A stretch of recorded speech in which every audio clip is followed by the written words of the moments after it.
Welcome to epitome IAS. So competitive ఎగ్జామినేషన్స్కి editorials అన్నవి చాలా చాలా ఇంపార్టెంట్. సో మీరు గ్రూప్ 2 ఆర్ గ్రూప్ 3 లాంటి మల్టిపుల్ చాయిస్ ఎగ్జామినేషన్స్ రాసినా, లేదా గ్రూప్ 1 ఆర్ సివిల్స్ ఎగ్జామినేషన్ రాసినా, మెయిన్స్ కానీ ప్రిలిమ్స్ కానీ, అంటే objective oriented as well as descriptive oriented most important టాపిక్స్గా మనం ఎడిటోరియల్స్ని చెప్పుకోవచ్చు. సో అయితే కొన్ని స్పెసిఫిక్ న్యూస్ పేపర్స్కి సంబంధించి మాత్రమే ఆస్పిరెంట్స్ చూస్తూ ఉంటారు. సో అది తప్పు. మనకు ఎగ్జామినేషన్కు ఎంత మేర ఆ టాపిక్ రిలవెన్స్ ఉంటుంది అన్నది మాత్రమే చూడాలి. అది ఏ పేపర్ అయినా కావచ్చు. పైగా డిఫరెంట్ న్యూస్ పేపర్స్ చదివినప్పుడు ఏ విధంగా అనలైజ్ చేయాలి, మన థింకింగ్ ప్యాటర్న్ ఏ విధంగా మార్చుకోవాలి, సో ఇలా రకరకాల యాంగిల్స్ అనేవి మనకు అర్థమవుతాయి. అయితే ఆస్పిరెంట్స్కి అంత టైం ఉండడం లేదు. సో మోర్ ఓవర్ ఇది బాగా కాస్ట్ కూడా అయిపోయింది. సో ప్రతిదానికి ఒక కోర్సు జాయిన్ కాలేం. సో ప్రతిరోజు పేపర్ చదివి కరెంట్ అఫైర్స్ అంతా తీసుకొని మళ్ళీ ఎడిటోరియల్స్ ప్రిపేర్ కావడం అన్నది సో లెర్నర్స్కి చాలా చాలా ఇంపార్టెంట్. ముందుగా మనం ఎన్సీఆర్టీస్ అన్నీ స్టార్ట్ చేసి అవి ముందు సిలబస్ పూర్తి చేయాలి. సో ఈలోపు ఎట్ ద సేమ్ టైం మనకు కరెంట్ ఎలిమెంట్స్ కోల్పోకుండా ఉండేందుకు ఒకవైపు కరెంట్ అఫైర్స్ క్లాసెస్ చూస్తుంటూ, అదేవిధంగా చదువుకుంటూ అండ్ ఎడిటోరియల్స్ పైన ఫోకస్ చేసే టైం దొరకడం లేదు. ఆ లోటును మీకు ఎపిటోమ్ ఐఏఎస్ తీర్చబోతున్నది. ముఖ్యమైన అది హిందూ పేపర్ కావచ్చు, ఇండియన్ ఎక్స్ప్రెస్ కావచ్చు, హిందూ బిజినెస్ లైన్ కావచ్చు, లేదా other times of India paper కావచ్చు, ఆస్పిరెంట్స్కు అవసరమవుతుంది అనుకుంటే ఖచ్చితంగా అది ఎపిటోమ్ ఐఏఎస్ మీకు అందిస్తుంది. రైట్.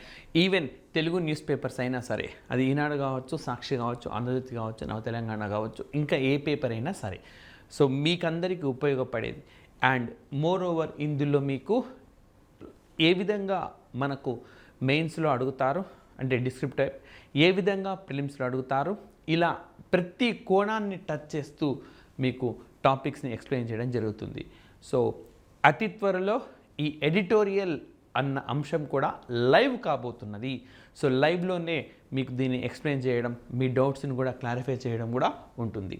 సో లేట్ చేయకుండా మనం ఈరోజు టాపిక్లోకి వెళ్దాం. 2 అంశాలను ఇందులో డిస్కస్ చేయబోతున్నాను నేను. సో ఒకటి, బుల్డోజర్కు సంబంధించి ఇటీవలే సుప్రీంకోర్టు ఇచ్చిన సంచలనమైన తీర్పు, at the same time guidelines పైన ఖచ్చితంగా మనకు మల్టిపుల్ చాయిస్ ఎగ్జామినేషన్స్లో క్వశ్చన్స్ ఉంటాయి. అండ్ నెక్స్ట్ డీలిమిటేషన్ అనే ఒక టాపిక్. ఈ 2 టాపిక్స్ కూడా నవంబర్ 18వ తేదీ, అంటే ఈరోజే. సో ఈరోజు మనకు November 18th date. November 18th Hindu పేపర్లో వచ్చిన ఎడిటోరియల్ ఇష్యూస్ ఇవి. రైట్. సో మరి మనం సబ్జెక్టులకు వెళ్ళిపోదాం. ఫస్ట్ వచ్చేసి మనకు అసలు జడ్జిమెంట్ ఏం చెప్పింది. రైట్. బుల్డోజర్ న్యాయాన్ని తప్పుపట్టింది. ఇది ఒక రాష్ట్రం అంటూ కాదు, తెలంగాణలో హైడ్రా పేరుతో ఒక ఆర్డినెన్స్ రూపంలో ఏర్పాటైన వ్యవస్థ కూడా బుల్డోజర్ ద్వారా ప్రైవేట్ భవనాలను కూల్చివేస్తూ ఉంది. At the same time Uttar Pradesh రాష్ట్రంలో కూడా ఈ ఘటనలన్నీ ఒక పరంపరగా మనకు కొనసాగినాయి. ఈ విధంగా వేర్వేరు రాష్ట్రాలు, నేను జస్ట్ ఎగ్జాంపుల్స్ మాత్రమే మీకు ఇచ్చినాను. సో డిఫరెంట్ స్టేట్స్లో మనకు ఈ బుల్డోజర్ల ద్వారా భవనాలను కూల్చివేస్తూ ఉన్నారు. ఆక్రమణలకు గురి అయినాయి, లేదా అన్యాక్రాంతం చేసుకున్నారు, చెరువు ప్రాంతాలను ఆక్రమించుకున్నారు. సో ఇలాంటి రకరకాల కారణాలు చూపుతూ మరి ఈ ప్రభుత్వాలు ఈ చర్యకు పాల్పడుతున్నాయి. మరి ఇది జడ్జిమెంట్ ఏం చెప్పింది సూటిగా అనంటే, బుల్డోజర్ రాజ్యము అన్నది violation of the rule of law, separation of powers and due process, 3 అంశాలను చర్చించింది ఇక్కడ. చాలా చాలా ముఖ్యమైనవి. రూల్ ఆఫ్ లా అంటే equality before law, equal protection of law, article 14లో ప్రస్తావించిన అంశం ఇది. చట్టం ముందు సమానత్వము, చట్టం నుంచి సమాన రక్షణ. సో ప్రొఫెసర్ డైసీ అనే వ్యక్తి దీన్ని మనకు తెరపైకి తెచ్చినారు. సో రూల్ ఆఫ్ లా అంటే ఏంటి? అందరికీ సమన్యాయం అనేది అందాలి. సో మీరు ఆక్రమణ కూల్చివేస్తుంటే సెలెక్టివ్గా కొంతమందివే కూల్చివేయడం, రాజకీయపరమైన విభేదాలు ఉన్న వాళ్ళని మాత్రమే కూల్చివేయడం, టార్గెట్ చేసిన ఒక సెక్షన్నే కూల్చివేయడం, ఇది చట్టం ముందు సమానత్వము అన్నదానికి పూర్తి స్థాయిలో విరుద్ధమైంది అని చెప్తుంది. అదేవిధంగా సపరేషన్ ఆఫ్ పవర్స్ లైక్ అధికారాల విభజన అనేది, సో ఇది ఏ అంశాన్ని తెలియజేస్తుంది? మనకు ఏ వ్యవస్థలో అయినా 3 అంగాలు ఉంటాయి, 3 ఆర్గాన్స్ అంటాం. Legislature, executive, judiciary. లెజిస్లేచర్ అంటే శాసన వ్యవస్థ, ఎగ్జిక్యూటివ్ అంటే కార్యనిర్వాహక వ్యవస్థ, జ్యుడిషియరీ అంటే న్యాయ వ్యవస్థ. సో ఏ వ్యవస్థకు ఆ వ్యవస్థకు సంబంధించిన రూల్స్ క్లియర్గా మనకు రాజ్యాంగంలో ఉన్నాయి. కార్యనిర్వాహక వ్యవస్థ ఏం చేయాలి? శాసన వ్యవస్థ చేసిన చట్టాలను అమలు చేయాలి. కానీ అలా కాకుండా న్యాయ వ్యవస్థ పరిధిలోకి వస్తున్నాయి. ఒకటి అక్రమ కట్టడం అని, ఆక్రమణ అని, ఇది చట్టవిరుద్ధమని, రాజ్యాంగ విరుద్ధమని చెప్పాల్సింది ఎవరు? న్యాయ వ్యవస్థ చెప్పాలి. కానీ కార్యనిర్వాహక వ్యవస్థని నిర్ధారించి కూల్చివేస్తుంది. అంటే రైట్ అధికారాల పృథక్కరణ అనేది ఏదైతే ఉన్నదో దాన్ని ఇక్కడ ఉల్లంఘిస్తున్నారు అని చెప్పి సుప్రీంకోర్టు స్పష్టంగా చెప్పింది. అండ్ డ్యూ ప్రాసెస్, సో మనకు రైట్ ఒక పద్ధతి ప్రకారము ఏ చర్య అయినా తీసుకోవాలి. రైట్, సో శాసన వ్యవస్థ శాసనాలు చేయాలి, అవి రాజ్యాంగాన్ని ఉల్లంఘించరాదు, ప్రాథమిక హక్కులకు వైలేట్ కారాదు. అండ్ కార్యనిర్వాహక వ్యవస్థ వాటిని అమలు చేసేటప్పుడు కూడా ఖచ్చితంగా ఈ రాజ్యాంగంలో చెప్పిన దాని ప్రకారమే నడుచుకోవాలి. ఎక్కడ ఉల్లంఘనకు గురైనా కూడా న్యాయం అనేది జరగదు, ప్రాథమిక హక్కుల ఉల్లంఘనకు గురవుతుంది. సుప్రీంకోర్టు ఈ జడ్జిమెంట్లో ఆ అంశాన్ని స్పష్టంగా తెలియజేసింది. ఈ బుల్డోజర్ రాజ్యము అన్నది రైట్, సో మనకు ఈ చట్టం ముందు సమానత్వం కానీ, అధికారుల పృథక్కరణ కానీ, లేదా డ్యూ ప్రాసెస్ అనే దాన్ని కానీ ఉల్లంఘిస్తుంది అని చెప్పి పేర్కొంది. మనకు రేపొద్దున మల్టిపుల్ చాయిస్ ఎగ్జామినేషన్స్లో ఏమిస్తారంటే సుప్రీంకోర్టు ఇచ్చిన తీర్పు ప్రకారము బుల్డోజర్ల ద్వారా ఆక్రమణను కూల్చివేత అనేది కింది వానిలో దేన్ని ఉల్లంఘిస్తుంది అని చెప్పి అడుగుతారు. సో ఇంకొక 4-5 ఇచ్చి కేవలం ఏ అండ్ బి, కేవలం బి అండ్ సి, సో అలా క్వశ్చన్స్ అడుగుతారు మనకు. కాబట్టి ఈ మూడింటిని కూడా గుర్తుపెట్టుకోవాలి. రైట్, మరి స్టేట్ జస్టిఫికేషన్ ఏమంటుంది? స్టేట్ అని అంటే ఇక్కడ ఒక రాష్ట్రం అని కాదు, రాజ్యము అని అర్థము. సో ఆ భారత రాజ్యాంగంలో ఆర్టికల్ 12లో, ఆర్టికల్ 36లో మనకు రాజ్యాన్ని నిర్వచించినారు. State has been defined in the article 12 as well as in article 36. రాజ్యము అని అర్థము. సో పొలిటీషియన్స్ ఏమని చెప్తున్నారు అంటే శాసన వ్యవస్థకు సంబంధించిన వాళ్ళు. ఇందులో కొందరు కార్యనిర్వాహక వ్యవస్థలు కూడా ఉండొచ్చు, అంటే మంత్రిమండలిలో భాగంగా ఉంటారు. ఇన్స్టాంట్ జస్టిస్ అంటారు. తక్షణ న్యాయం మేము చేస్తూ ఉన్నాము, సరైన న్యాయం చేస్తూ ఉన్నాము, ఆక్రమణలను కూలగొడుతున్నాం. ఒకవైపు పర్యావరణాన్ని పరిరక్షిస్తున్నాం, మరొక వైపు ఇలాంటి ఆక్రమణలు భవిష్యత్తులో జరగకుండా జాగ్రత్త పడుతున్నాం. సో ఇలాంటి అంశాలను వాళ్ళు తెరపైకి తెస్తున్నారు. అథారిటీస్ అంటే అధికారులు ఏమంటున్నారు? Okay, cited illegal or irregular constructions, ఇవి అక్రమంగా నిర్మించినవి అంటున్నాడు, లేదా ఓకే ఆక్రమించుకున్నారు ఇర్రెగ్యులర్గా, ఎలాంటి క్రమబద్ధీకరణ నియమాలకు లోబడని విధంగా వీళ్ళు నిర్మాణాలు చేపడతా ఉన్నారు అని చెప్పి వీళ్ళు చెప్తున్నారు. సో మనం అందుకే డీటెయిల్గా ఎక్కడికక్కడ క్లాసిఫై చేసి ఇచ్చినాం. జడ్జిమెంట్ ఏం చెప్తూ ఉన్నది, రాజ్యం ఏ విధంగా తనను తాను సమర్థించుకుంటుంది అని. సో మరి సుప్రీంకోర్టు ఈ తీర్పులో గైడ్లైన్స్ ఇచ్చింది, ఈ గైడ్లైన్స్ మీరు పాటించండి అని చెప్పి. రేపొద్దున మనకు మెయిన్స్ ఎగ్జామినేషన్లో బుల్డోజర్ రాజ్య వ్యవస్థకు సంబంధించి సుప్రీంకోర్టు ఇచ్చిన నియమావళిని పేర్కొనండి అంటే డైరెక్ట్గా మీరు ఇక్కడికి రారాదు.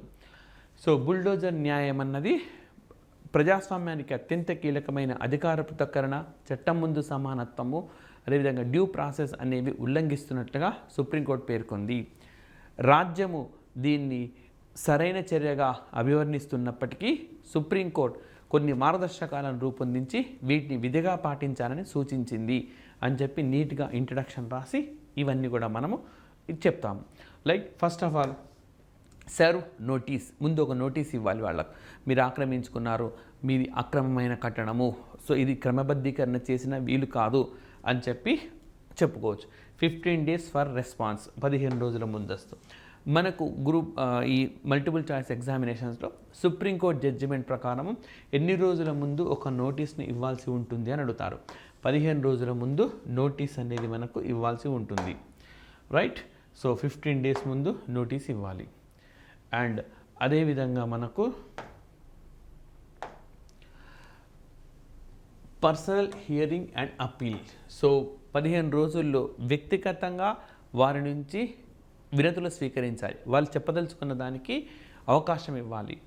అండ్ ఓకే, దాని పట్ల ఇతర వ్యవస్థలకు, జ్యూరిస్డిక్షన్స్కు, న్యాయ వ్యవస్థలకు వెళ్ళేందుకు ఆస్కారం కూడా ఇవ్వాలి. అంతేగాని ఇదిగో ఓకే నేను వచ్చినాను నువ్వు ఆక్రమించుకున్నాను కూల్చేయడం కాదు. 15 రోజుల ముందు నోటీస్, అదేవిధంగా ఈ కాలంలో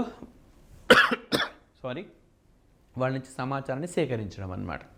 సో మరి justify demolitions as last resort. So కూల్చివేత అన్నది చిట్ట చివరి అవకాశంగా మాత్రమే చూడాలి. ఎంబడే వెళ్ళి కూల్చేయకూడదు, నోటీస్ ఇవ్వాలి, వాళ్ళు చెప్పింది వినాలి, న్యాయ వ్యవస్థకు వెళ్ళేందుకు అవకాశం ఇవ్వాలి. ఇవన్నీ పూర్తయిన తర్వాత ఎక్కడా పరిష్కారం కాకుండా చివరగా దాన్ని డెమాలిషన్ అన్న అంశానికి ఆస్కారం ఉండాలి. ఇంతకన్నా ముందు ఆల్టర్నేటివ్స్, ప్రత్యామ్నాయ మార్గాలను ఎంచుకోవాలి.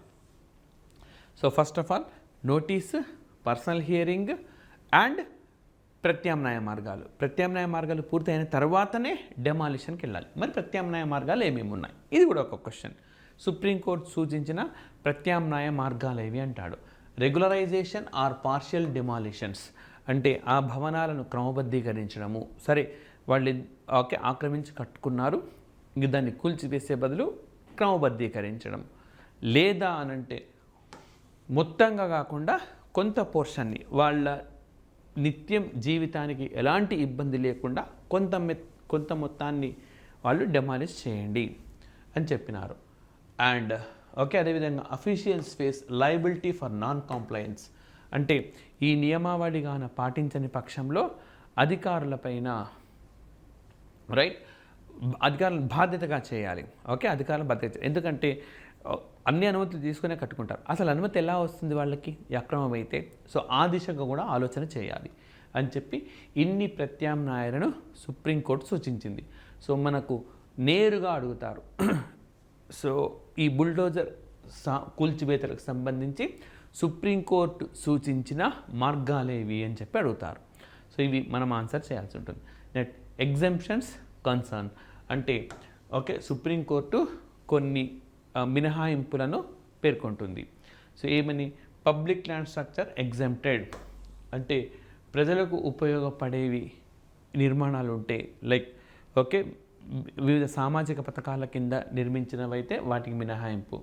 లివింగ్ స్లమ్ డ్వెల్లర్స్ వల్నరబుల్, అదేవిధంగా మురికివాడల్లో ఉంటున్న వాళ్ళు, పూర్తిగా ఆర్థికంగా సామాజికంగా వెనుకబడిన వర్గాలకు చెందిన వాళ్ళందరికీ మినహాయింపునివ్వాలి.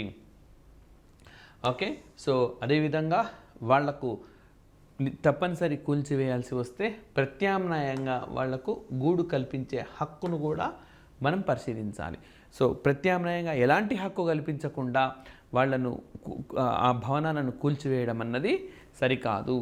అట్లాంటి సందర్భంలో కూడా మినహాయింపులు ఉండాలని చెప్పినారు. రైట్. సో మరి యూపీఎస్సీ కంటెక్స్ట్, యూపీఎస్సీలో మనకు ఎక్కడెక్కడ దీన్ని అడుగుతారు. సో గవర్నెన్స్లో అడిగే అవకాశం ఉన్నది. సో రైట్, కూల్చివేతలకు సంబంధించి సుప్రీంకోర్టు ఇచ్చిన గైడ్లైన్స్ ఏమేమి ఉన్నాయి, లేదా హైడ్రా పనితీరు ఎలా ఉంది, హైడ్రా ఎందుకు ఏర్పాటైంది, ఇట్లాంటి క్వశ్చన్స్ కూడా మనము, అంటే వాళ్ళు అడగకపోయినా ఈ హైడ్రాని మనం ఇంట్రడక్షన్లో ప్రవేశపెడుతూ టాపిక్లోకి మెల్లిగా వెళ్ళిపోవచ్చు. అదేవిధంగా రూల్ ఆఫ్ లా కానీ, సో మనం ఏదైతే ఆర్టికల్ 14 గురించి చెప్పుకుంటామో అది కానీ, న్యాయ వ్యవస్థ అంటే కార్యనిర్వాహక వర్గము నేరుగా నిర్ణయాలు తీసుకొని కూల్చివేస్తుంది, అంటే న్యాయ వ్యవస్థ అధికార పరిధిలోకి వస్తుంది. అలా రాకుండా న్యాయ వ్యవస్థ స్పష్టమైన నియమావళిని రూపొందించింది, దాన్ని ప్రస్తావించవచ్చు. అదేవిధంగా వెనుకబడిన వర్గాలకు సంబంధించిన హక్కులు. సో ఇలాంటి టాపిక్స్లో మనము దీన్ని ఫిట్ చేయొచ్చు. ఆన్సర్ రాసేటప్పుడు ఇలాంటి క్వశ్చన్స్ మీరు టచ్ చేసేటప్పుడు ఈ కంటెక్స్ని వినియోగించుకోవచ్చు. అండ్ మనకి okay due process in executive actions, కార్యనిర్వాహక వర్గం ఏదైతే ఉందో అది చర్య చేసేటప్పుడు విధిగా రాజ్యాంగబద్ధమైన హక్కులను ఎట్టి పరిస్థితుల్లో, పౌరులకు సంబంధించిన హక్కులను ఎట్టి పరిస్థితుల్లో ఉల్లంఘించేలా చూడకూడదు. And judicial checks on arbitrary governance. So okay పరిపాలకులు లేదా శాసన వ్యవస్థ ఏకపక్షంగా వాళ్ళు బిహేవ్ చేస్తూ ఉంటే దాన్ని న్యాయ వ్యవస్థ పరిశీలిస్తుంది, న్యాయ వ్యవస్థ వాళ్ళని అడ్డుకొని పౌరుల హక్కులను కాపాడుతుంది అని చెప్పాల్సి వచ్చినప్పుడు ఈ సమాచారాన్ని వినియోగించుకోవచ్చు. సో ఇప్పుడు ఇట్లా ఉన్నది క్వశ్చన్ మనకు మెయిన్స్ చెప్తున్నాను. భారతదేశంలో శాసన కార్యనిర్వాహక వ్యవస్థలు ఏకపక్షంగా వ్యవహరిస్తుంటే న్యాయ వ్యవస్థ ఏ విధంగా పౌరుల హక్కులను పరిరక్షిస్తుంది అన్నప్పుడు ఇటీవల సుప్రీంకోర్టు ఇచ్చిన జడ్జిమెంట్ ప్రకారము బుల్డోజర్ న్యాయం చేయడం లేదా బుల్డోజర్ ఉపయోగించి భవనాలను కూల్చివేత అన్నది సాధ్యం కాదు. స్పష్టమైన గైడ్లైన్స్ ఇవ్వడం ద్వారా శాసన కార్యనిర్వాహక వ్యవస్థల ఏకపక్ష నిర్ణయాల నుంచి ప్రజలను రక్షించే విధంగా నియమావళిని రూపొందించింది అని చెప్పి మీరు రాసుకోవచ్చు. సో ఏ విధంగా న్యాయ వ్యవస్థ చెక్ చేస్తుంది, న్యాయ వ్యవస్థ ఏ విధంగా శాసన కార్యనిర్వాహక వ్యవస్థల ఏకపక్ష నిర్ణయాలను అడ్డుకుంటుంది అని రాసే దగ్గర కూడా దీన్ని వినియోగించుకోవచ్చు.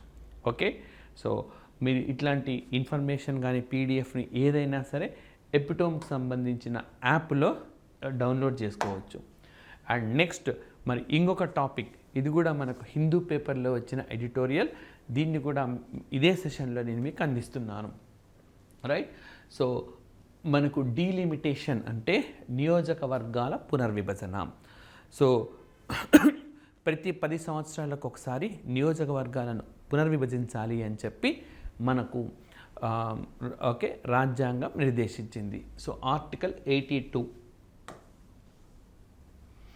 మరి ఎందుకు 10 ఇయర్స్కే చెప్పినారు అని అంటే మన దేశంలో 10 ఇయర్స్కి ఒకసారి జనగణన అనేది ఉంటుంది. సో సెన్సస్ అని చెప్పి జనగణన, దీన్నే మనం ఇంగ్లీష్లో ఏమంటాం, సెన్సస్ అని అంటాం. రైట్, సో మరి ఇప్పుడు ఏమడగవచ్చు, భారత రాజ్యాంగంలోని ఏ ఆర్టికల్ ప్రకారము నియోజకవర్గాలను పునర్విభజిస్తారంటే ఆర్టికల్ 82 ప్రకారం. అంతేగాని ఈ విభజన అనే ప్రక్రియను నేరుగా రాజ్యాంగంలో పేర్కొనలేదు. సో ప్రతి 10 సంవత్సరాలకు ఒకసారి జనగణన అవుతుంది. మీకు తెలిసిందే జనాభా అనేది పెరుగుతూనే ఉంటుంది. సో పెరిగిన జనాభాకు అనుగుణంగా మనకు ఆ నిష్పత్తిలో ఆ ప్రపోర్షన్లో ఈ శాసన వ్యవస్థల్లో సీట్లను కేటాయించాలి. రైట్, సో ఇది మనకు నిర్దేశించిన అంశం. మరి చివరిసారి మనకి ఎప్పుడు ఈ డీలిమిటేషన్ చేశారంటే 1971లో చేశారు.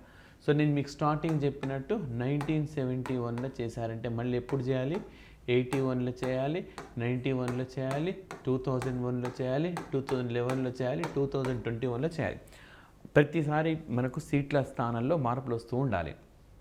అయితే 1971 తర్వాత ఇప్పటి వరకు డీలిమిటేషన్ చేయలేదు.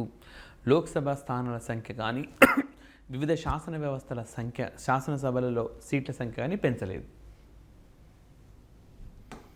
కారణం ఏంటంటే 42వ రాజ్యాంగ సవరణ మనకు ఎప్పుడు వచ్చిందంటే 1976లో వచ్చింది. ఈ 42వ రాజ్యాంగ సవరణ 1976లో ఏం చెప్పింది, 25 సంవత్సరాల వరకు డీలిమిటేషన్ చేయకూడదు అని చెప్పింది. అంటే 2000 వరకు డీలిమిటేషన్ కావు, అంటే 2001లో జనగణన చేసి డీలిమిటేషన్ చేసుకోండి అని చెప్పింది. మరి 2001లో ఎందుకు చేయలేదు అని అంటే సేమ్ 74వ రాజ్యాంగ సవరణ చట్టం వచ్చింది. 42కు డబల్ 74వ రాజ్యాంగ సవరణ చట్టం. ఈ చట్టం కూడా సేమ్ అదే చెప్పింది, 25 ఇయర్స్ అనేది. సో 2026.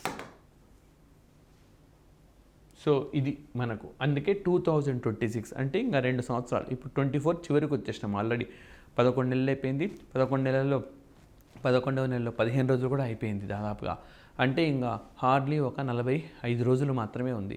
కొత్త సంవత్సరంకి వస్తాం. 2026 నాటికి ఈ డెడ్ లైన్ అనేది ముగిసిపోతున్నది. కాబట్టి అదేవిధంగా భారతదేశం జనగణన కూడా చేపట్టింది. 2021లో చేపట్టాల్సిన జనగణన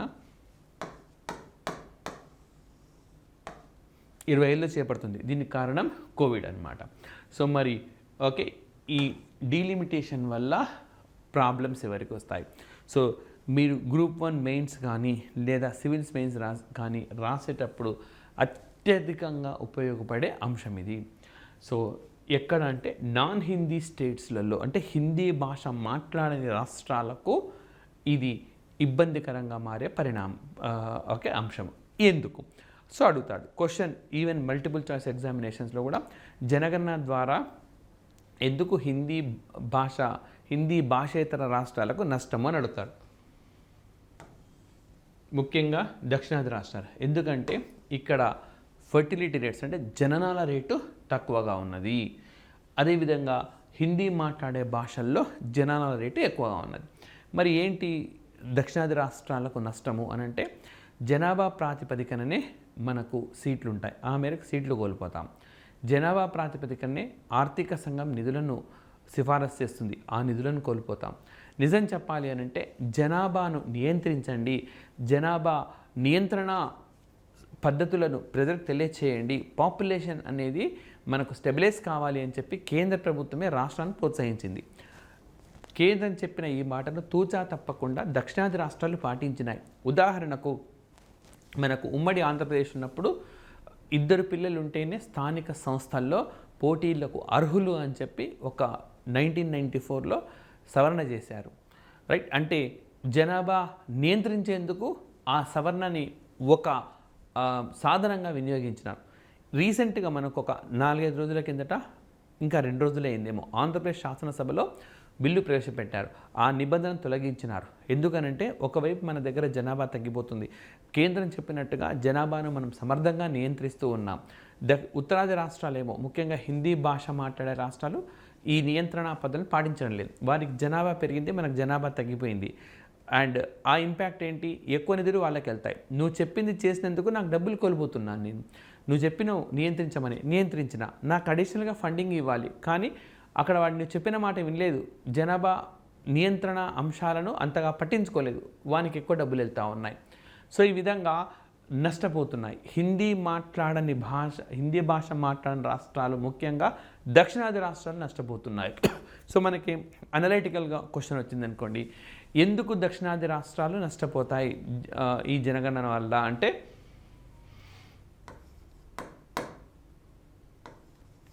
సమర్థంగా జనాభా నియంత్రణ చేసినందుకు అనేది. మరి హిందీ మాట్లాడే భాషలు ప్రతి దానిలో డామినేట్ చేస్తాయి. జనాభా ఎక్కువ ఎక్కడ ఉందో అక్కడ ఎక్కువ అభివృద్ధి చేస్తారు, వాళ్ళనే పట్టించుకుంటారు. జనాభా తక్కువ ఉన్న వాళ్ళని పెద్దగా పట్టించుకోరు. మరి స్టాటిస్టికల్ ఇంపార్టెన్స్ చూస్తే దక్షిణాది రాష్ట్రాల్లో మనకు రాష్ట్రాల వాటా తక్కువగా ఉంటుంది.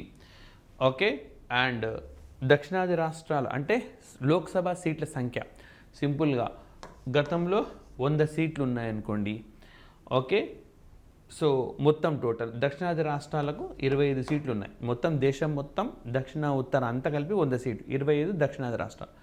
ఇప్పుడు ఇది 17కు వచ్చింది. అదే ఉత్తరాది రాష్ట్రాలు 40 ఉన్నాయి, 60కి పెరిగినాయి. అంటే ఉత్తరాదిన వాళ్ళు డెవలప్మెంట్ ఫోకస్ చేస్తే సరిపోతుంది, దక్షిణాదిన ఫోకస్ చేయాల్సిన అవసరం లేదు. ఇప్పుడు మనకు అదే జరుగుతూ ఉన్నది కదా. అవునన్నా కాదన్నా కేంద్రంలో ఒక పార్టీ అధికారంలో ఉంది, రాష్ట్రంలో మరో పార్టీ అధికారంలో ఉంది. సో ఖచ్చితంగా అక్కడ వివక్ష అనేది ఉంటుంది. అది కేంద్రంలో ఎవరు అధికారం ఉన్నారు, రాష్ట్రంలో ఎవరు అధికారం ఉన్నారని అప్రస్తుతం.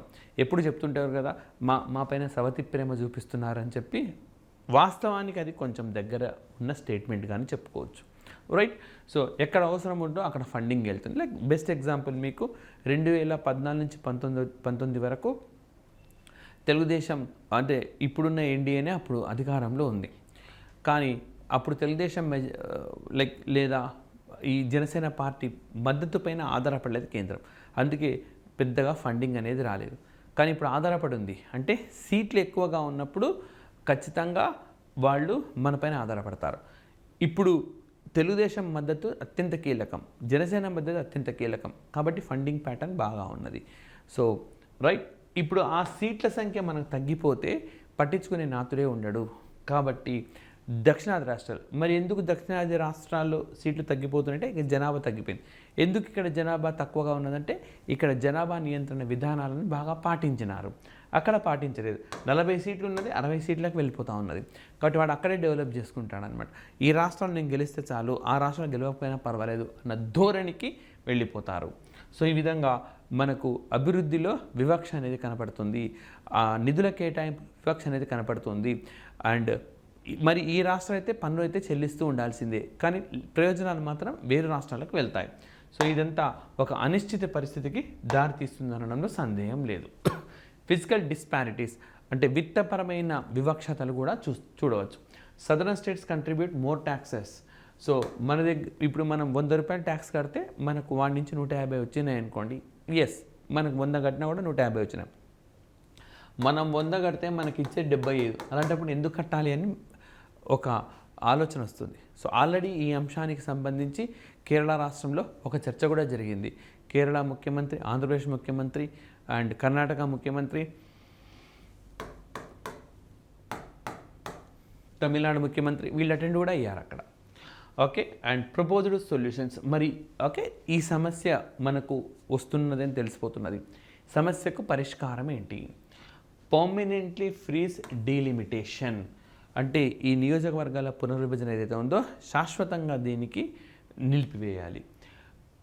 ప్రస్తుతం ఏవైతే స్థానాలు ఉన్నాయో దాన్ని అట్లాగే పెట్టాలి. లేదా ఫెడరల్ రీస్ట్రక్చరింగ్ అంటే సమాఖ్య వ్యవస్థను పునర్నిర్మించాలి. Transfer more powers to states. ఇప్పుడున్న అధికారాల కంటే అండ్ నిధులు వచ్చే అధికారాలను ఎక్కువగా రాష్ట్రాలకు బదలాయించాలి. Next, increase seats, expand total seats to balance population growth without altering current allocations. ఇప్పుడున్న సీట్లు అట్లాగే ఉంచాలి. అంటే మన రాష్ట్రానికి ఎన్ని ఉన్నాయో అన్నీ ఉంటాయి, కానీ ఎంత మేర మనం పాపులేషన్ గ్రోత్ నియంత్రించామన్న దాన్ని బట్టి సీట్లని పెంచాలి. సో దట్ అన్ని రాష్ట్రాలు ఒకే రకమైన సీట్లు ఉంటే అన్ని రాష్ట్రాలకు సమానమైన అభివృద్ధి చేస్తారు. లైక్ అమెరికాలో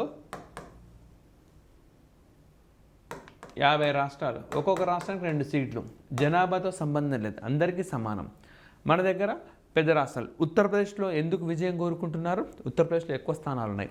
ఉత్తరప్రదేశ్లో ఎక్కువ సీట్లు సంపాదించిన వాళ్ళు దేశ పరిపాలకులుగా ఉంటారు కాబట్టి అక్కడే ఫోకస్ చేస్తున్నారు. మిగతా ప్రాంతాలు నెగ్లెక్ట్ చేస్తూ ఉన్నారు. అంటే ఓకే, ఇది వివక్షకు దారితీస్తుంది.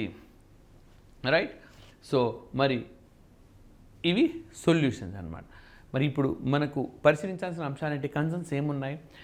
భారతదేశంలో భాషాపరమైన, జాతిపరమైన భిన్నత్వం అనేది ఉన్నది. రైట్. అందరినీ డెవలప్ చేయాలి. వేరు వేరు రాష్ట్రాల్లో వాళ్ళు ఉన్నారు. లైక్ ఓకే, అయితే చైనాలో ఇట్లా లేదు పరిస్థితి. చైనాలో ఒకే సామాజిక వర్గాన్ని, ఆర్థికపరమైన విభేదాలు ఉన్నాయి కానీ భాషాపరమైన కానీ లేదా జాతిపరమైన కానీ అలాంటి డిస్పారిటీస్ ఎక్కువగా లేవు.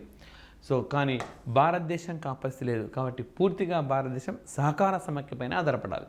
సో నేరుగా అడుగుతారు, భారతదేశం ఎందుకు పూర్తిగా సహకార సమాఖ్యపై ఆధారపడాలి అన్నప్పుడు ఈ పాయింట్ని కోట్ చేయొచ్చు. మరి యూపీఎస్సీ కంటెక్స్ట్ చూస్తే ఫెడరలిజంలో దీన్ని డిస్కస్ చేయొచ్చు. రైట్.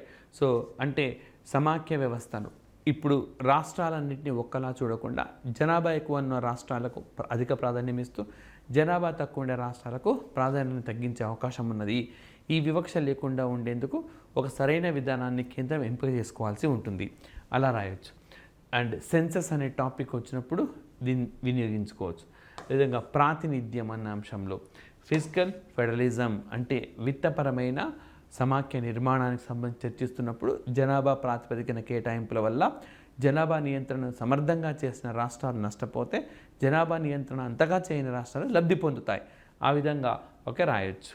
సో మరి పాపులేషన్ ఎందుకు జనాభా పెరుగుదలలో ఎందుకు మనం ఓకే బ్యాలెన్స్ చేయాలి, ఓకే ఇట్లాంటి అంశాలు చర్చించేటప్పుడు దీన్ని మనం వినియోగించుకోవచ్చు.